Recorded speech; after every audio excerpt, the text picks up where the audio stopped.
दिल्ली से हरिद्वार की यात्रा को शॉर्ट करने के लिए बनाई जा रही गंग नहर सड़क योजना पर अनियमितता के सवाल खड़े हो रहे हैं। मेरठ की सरधना सीट से सपा के विधायक अतुल प्रधान ने आवश्यकता से अधिक पेड़ काटे जाने के आरोप लगाते हुए चिपको आंदोलन की चेतावनी दी है। समय समय पर विधायक अपने समर्थकों और कुछ पर्यावरण संबंधी संस्थाओं के साथ गंग नहर के किनारे बन रही सड़क की साइट पर जाते हैं और कटे हुए पेड़ों से चिपक कर दुख प्रकट करते हैं। वैसे तो दिल्ली से हरिद्वार की दूरी को कम करने वाली गंग नहर के किनारे पर बनी ये सड़क 100 साल से भी अधिक पुरानी है।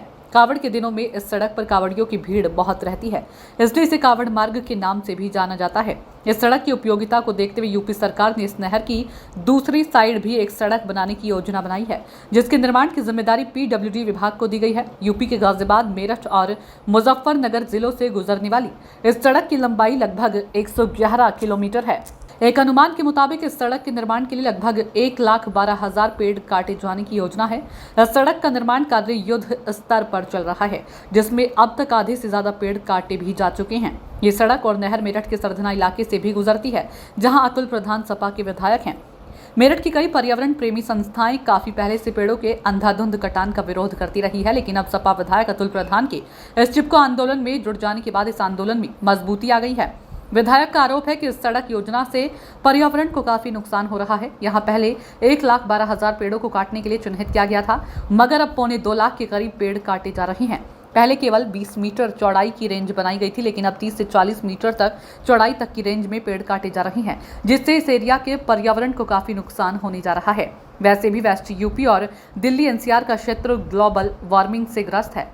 विधायक अतुल प्रधान ने आसपास के ग्रामीणों के साथ मिलकर सड़क निर्माण की साइट पर चिपको आंदोलन चलाया, जहां आंदोलनकारी कटे हुए पेड़ों से लिपटकर अपना दुख प्रकट करते हैं। विधायक ने वन विभाग के अधिकारियों को मौके पर बुलाया और फीता डालकर जाहिर किया कि वास्तव में पेड़ों की कटाई तय समय से ज्यादा दूरी तक की जा रही है। सरकार ने एक पेड़ काटने के बदले 3 पेड़ लगाने की योजना में मिर्जापुर और सोनभद्र जिलों में जमीन चिन्हित की है, जो इस साइट से 1000 किलोमीटर दूर है। विधायक की मांग है कि इस कटान का नुकसान इस क्षेत्र में होगा तो वृक्षारोपण भी इसी क्षेत्र में होना चाहिए। विधायक अतुल प्रधान के बुलावे पर डीएफओ राजेश कुमार ने विधायक के साथ मौका मुआयना किया। कुछ गड़बड़ियां उन्होंने स्वीकार की और फिलहाल बाकी पेड़ों का कटान रोक दिया है। डीएफओ ने पेड़ काटने वाली टीम को कहा है कि यदि कहीं पेड़ को बचाया जा सकता है तो बचाएं, साथ ही 20 मीटर के बजाय 15 मीटर तक की चौड़ाई में ही पेड़ काटें। डीएफओ ने विधायक की मांग को स्वीकार करते हुए कहा कि पेड़ के बदले पेड़ की योजना में अब वृक्षारोपण इसी इलाके में किया जाएगा। यहाँ पे कावड़ नहर पटरी का कार्य किया जा रहा है, जो भारत सरकार की अनुमति के क्रम में, जो उनकी अनुमति मिली है उसके क्रम में ये किया जा रहा है। माननीय विधायक जी जो सरधना के हैं, उनके साथ में हम लोगों ने इस एरिया का निरीक्षण किया है। कुछ कमियां जहाँ पे भी पाई गई हैं, उसका जो भी नियमानुसार एक्शन है उनके खिलाफ लिया जाएगा। और आगे की कार्रवाई में जो ट्रांसप्लांटेशन मैक्सिमाइज़ हम लोग करने के लिए विधायक जी को जैसा बताया भी गया है, और इसमें इनको पीडब्ल्यूडी को निर्देशित किया गया कि जितने से जितने पेड़ हमारे बच सकते हैं उनको बचाया जाए। उसके अलावा जो पटरी और बच रही है उसमें इस वर्ष पीडब्ल्यूडी का जो लक्ष्य है वो यहीं पे पूरा कराएंगे। जो नए पौधे हैं वहीं यहीं पे लगाए जाएंगे और जो कार्रवाई है वो नियमानुसार की जाएगी। चौड़ाई के लिए कितना निर्धारित किया गया है? चौड़ाई जो है यहाँ पे मैक्सिमम जो गवर्नमेंट ऑफ इंडिया ने दिया है वो 20 मीटर का दिया है, खड़ंजे से छोड़ते हुए। इनका लेआउट जो सबमिट होता है, टेक्निकल लेआउट, उसके बेसिस पे अनुमति इनको दी गई है। अभी 20 मीटर के अलावा इनको ये बोला गया है कि जितना भी आपका एरिया सेव हो सकता है, जैसे 14 मीटर कई जगह उसको रेस्ट्रिक्ट किया गया ताकि पेड़ों की संख्या कटान की कम से कम हो सके, और यहाँ पे हम लोग जितने सेव कर सकते हैं ट्रीज उनको सेव किया जाए। तहसील स्तर पर कितने पेड़ों की परमिशन है कटने की? इसमें 3 जिले शामिल हैं, मेरठ, मुजफ्फरनगर और गाजियाबाद। इन 3 जिलों में 33,000 पेड़ जो परिपक्व हो चुके हैं, उनकी अनुमति भारत सरकार द्वारा दी गई है। लेकिन कोशिश ये की जा रही है कि उससे भी जितने मिनिमम पेड़ जो हैं वो बचाए जा सकें। उनको पीडब्ल्यूडी को निर्देशित भी किया गया है कि वो पेड़ बचें। माननीय विधायक जी के कुछ सुझाव हैं, वो भी हम लोगों ने उसमें इंकॉर्पोरेट किए हैं और उनको निर्देशित किया गया कि जो भी कार्रवाई है वो नियमानुसार की जाए। आपके आरोप हैं इस योजना में? देखिए, मेन बात है कि एक तरफ तो हम ग्लोबल वार्मिंग की बात कर रहे हैं, एक तरफ पूरा विश्व इस समय जलवायु परिवर्तन के दौर से गुजर रहा है, और आप देखेंगे कि हर जगह हर मोमेंट पर ये बात की जाती है कि पेड़ लगाओ और जीवन बचाओ, ट्री सेफ, इस तरह की चर्चाएं चलती हैं। एनजीटी भी है, लेकिन मैं समझता हूँ हमारा मेरठ जो 1857 की क्रांति का ये शहर है, ऐतिहासिक धरोहर है, इस ऐसी जगह पर जहाँ ऑक्सीजन का जो बैंक था, तो मैं दो जगह मानता हूँ, एक हस्तिनापुर में सेंचुरी क्षेत्र में और दूसरा आपके गंग नहर की पटरी पर। अभी कुछ समय पहले पता चला कि वहाँ पर सड़क बनने वाली है। हालांकि प्रोजेक्ट पुराना है, तो हमने कहा कि सड़क आप बना लीजिए, लेकिन जितने पेड़ बच सकते हो बचा ले। चुनाव चल रहा था, चुनाव के समय में अचानक से जब सब लोग चुनाव में लगे हुए थे, हर दल पार्टी सामाजिक संगठन चुनाव में था, उस समय इन्होंने जो गंग नहर की जो हमारी दाईं पटरी है, जो मुरादनगर से निकलती है और उधर की तरफ आगे तक हरिद्वार बॉर्डर तक जाती है नहर, जिसकी लेफ्ट हैंड पर पहले से पटरी है, दाईं पर आपके इनको पटरी बनानी थी, जिसमें ये इन्होंने, इनका कहना ये है कि भारत सरकार से हमने परमिशन ली 14 मीटर की, और मैं कल मौके पर गया, डीएफए को लगभग 6 किलोमीटर हमने घुमाया। कागज़ में जो पेड़ों की संख्या वो बताई गई 1,12,000, लेकिन अगर छोटे बड़े सबकी संख्या देख लें, मुझे लगता है कि उससे भी ज़्यादा होगी, शायद 2.25 लाख 1,70,000 किसी ने बताया कि संख्या रही। और मैंने पूछा कितने पेड़ अब तक कट गए, तो उनको कोई नॉलेज इस चीज़ की नहीं है। मुझे तभी कल ही पता चला कि 40 दिन पहले अखबार में पढ़कर, न्यूज़पेपर के माध्यम से एनजीटी ने स्वतः संज्ञान लिया था। वहाँ पर लगातार हियरिंग चल रही है। तो मैं सरकार से पूछना चाहता हूँ कि एक तरफ पेड़ लगाने का दिखावा सरकार कर रही है कि पेड़ लगाइए और जीवन बचाइए, और दूसरी तरफ 100-150 साल पुराने पेड़ों को काट दिया जा रहा है। भ्रष्टाचार की भेंट चढ़ रहे हैं।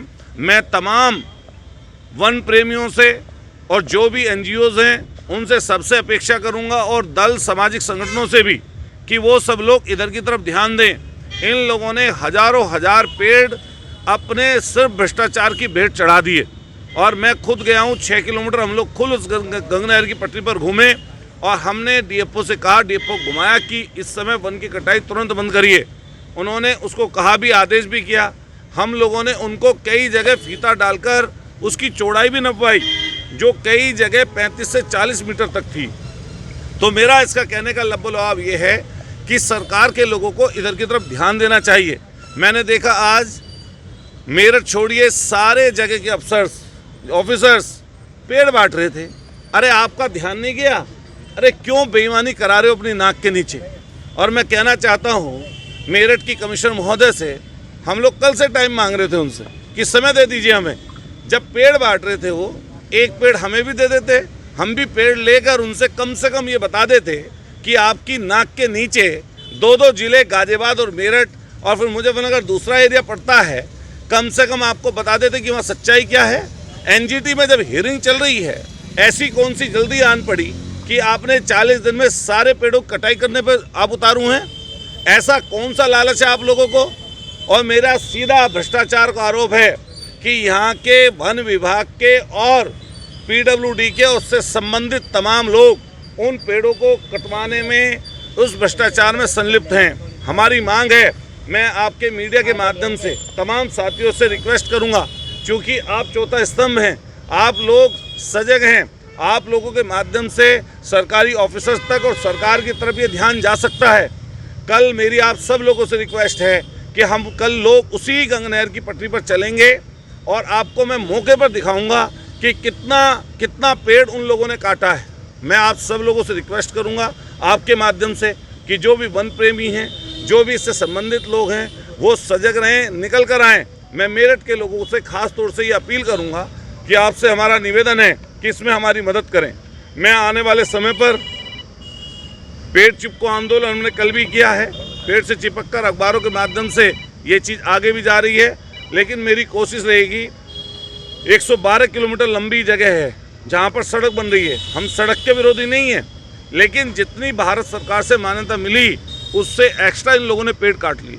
सरकार ये कहती है, एनजीटी का नियम है, एक पेड़ काटोगे उसके बदले 3 लगाओगे, लेकिन पता चला कोई जगह 10 की बात चलती है, कई जगह 3 की बात चलती है। लेकिन आप पता कर लें, इनका ये लोग मेरठ के बजाय पेड़ लगाने के लिए ज़मीन लिए इन्होंने रॉबर्ट्सगंज में, सोनभद्र 1100 किलोमीटर दूर। मेरठ में 48 डिग्री टेम्परेचर रहा, दिल्ली में 52 तक टेम्परेचर पहुंचा, ऐसे समय पर हम पूछना चाहते हैं सरकार से, क्यों दिखावा कर रहे हैं पेड़ लगाने का? जब इतनी बड़ी संख्या में आपकी नाक के नीचे पेड़ कट गए, कौन जिम्मेदार है इसका? हम लोग पदयात्रा भी करेंगे आने वाले समय पर पूरे रास्ते पर, और इस आंदोलन को कितना ही बड़ा करना पड़ेगा, हम आंदोलन चलाएंगे।